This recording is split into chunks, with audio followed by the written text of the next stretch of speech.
पत्री 2 अध्याय। 14 वर्ष के बाद मैं बरनबास के साथ फिर यरूशलेम को गया और तीतुस को भी साथ ले गया, और मेरा जाना ईश्वरी प्रकाश के अनुसार हुआ। और जो सुसमाचार मैं अन्य जातियों में प्रचार करता हूँ, उसको मैंने उन्हें बता दिया, पर एकांत में उन्हीं को जो बड़े समझे जाते थे, ताकि ऐसा न हो कि मेरी इस समय की या अगली दौड़ धूप व्यर्थ ठहरे। परंतु तीतुस भी जो मेरे साथ था और जो यूनानी है, खतना कराने के लिए विवश नहीं किया गया। और यह उन झूठे भाइयों के कारण हुआ जो चोरी से घुस आए थे, कि उस स्वतंत्रता का जो मसीह यीशु में हमें मिली है, भेद लेकर हमें दास बनाए। उनके अधीन होना हमने एक घड़ी भर न माना, इसलिए कि सुसमाचार की सच्चाई तुम में बनी रहे। फिर जो लोग कुछ समझे जाते थे, वे चाहे कैसे ही थे, मुझे इससे कुछ काम नहीं। परमेश्वर किसी का पक्षपात नहीं करता।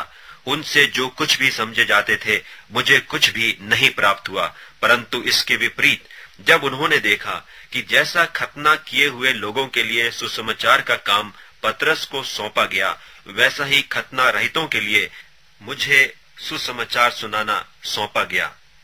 क्योंकि जिसने पतरस से खतना किए हुओं में प्रेरिताई का कार्य बड़े प्रभाव सहित करवाया, उसी ने मुझसे भी अन्य जातियों में प्रभावशाली कार्य करवाया।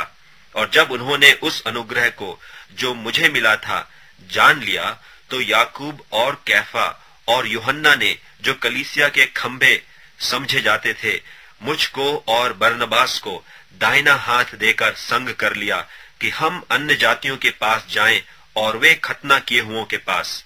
केवल यह कहा कि हम कंगालों की सुधि लें, और इसी काम के करने का मैं आप भी यत्न कर रहा था। पर जब कैफा अंताकिया में आया, तो मैंने उसके मुंह पर उसका सामना किया, क्योंकि वह दोषी ठहरा था, इसलिए कि याकूब की ओर से कितने लोगों के आने से पहले वह अन्य जातियों के साथ खाया करता था। परंतु जब वे आए, तो खतना किए हुए लोगों के डर के मारे उनसे हट गया और किनारा करने लगा। और उसके साथ शेष यहूदियों ने भी कपट किया, यहाँ तक कि बरनबास भी उनके कपट में पड़ गया।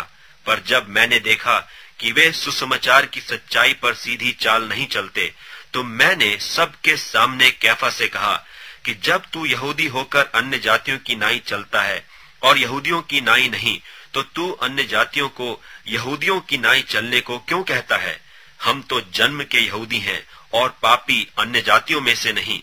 तो भी यह जानकर कि मनुष्य व्यवस्था के कामों से नहीं, पर केवल यीशु मसीह पर विश्वास करने के द्वारा धर्मी ठहरता है, हमने आप भी मसीह यीशु पर विश्वास किया कि हम व्यवस्था के कामों से नहीं, पर मसीह पर विश्वास करने से धर्मी ठहरें। इसलिए कि व्यवस्था के कामों से कोई प्राणी धर्मी न ठहरेगा। हम जो मसीह में धर्मी ठहरना चाहते हैं, यदि आप ही पापी निकलें, तो क्या मसीह पाप का सेवक है? कदापि नहीं। क्योंकि जो कुछ मैंने गिरा दिया, यदि उसी को फिर बनाता हूँ, तो अपने आप को अपराधी ठहराता हूँ। मैं तो व्यवस्था के द्वारा व्यवस्था के लिए मर गया कि परमेश्वर के लिए जीऊं। मैं मसीह के साथ क्रूस पर चढ़ाया गया हूँ, और अब मैं जीवित न रहा, पर मसीह मुझ में जीवित है। और मैं शरीर में अब जो जीवित हूँ, तो केवल उस विश्वास से जीवित हूँ जो परमेश्वर के पुत्र पर है, जिसने मुझसे प्रेम किया और मेरे लिए अपने आप को दे दिया।